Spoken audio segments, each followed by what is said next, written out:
A short time ago, Vice President Kamala Harris took the stage to announce she conceded the presidential race to Donald Trump in a phone call earlier in the day. Harris says the Biden administration will do all it can to ensure a peaceful transition come February 20th. Here in Maine, Harris won the popular vote in the state overall by a 55,000 vote margin. But Trump was able to, as he's done in the past two elections, dominate the 2nd district and claim one electoral college delegate to Harris's 3. We have been checking in with voters all day to get their reactions to the results of the presidential race. And as News Center Maine's Pearl Small shows us, like the candidates themselves, there were very strong opinions about why people voted the way they did.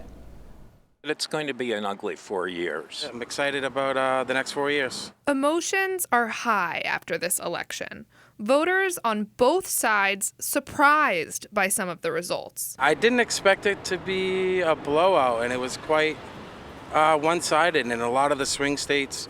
He won a lot of the swing states. Richard Carver is excited about former President Donald Trump's economic plans that may have swung a lot of voters in those states, especially younger ones. I believe that economics, along with immigration, drove the election results.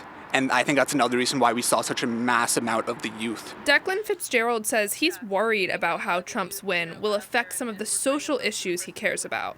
But as a young person dealing with the high cost of living and inflation, he can see why Mr. Trump may have appealed to his demographic.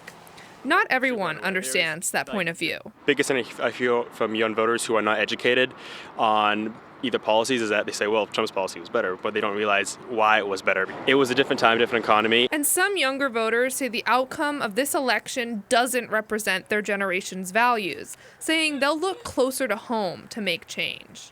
Understand that we need to vote more locally and statewide and then come together so that way in the future stuff like this doesn't happen. It seems both sides are looking toward the future. I think we're looking for some big changes, and he seems like he's the right candidate for those changes. Change is definitely a good thing for the most part, but you have to vote for people of principle. Traditional criticism of democracy is that it's the triumph of opinion over knowledge. That comes directly from Plato. And, I think oftentimes that's the case, especially during this election. Only time will tell if the problems that brought people to the polls will turn into the policy change they wish to see. In Portland, Pearl Small, News Center, Maine.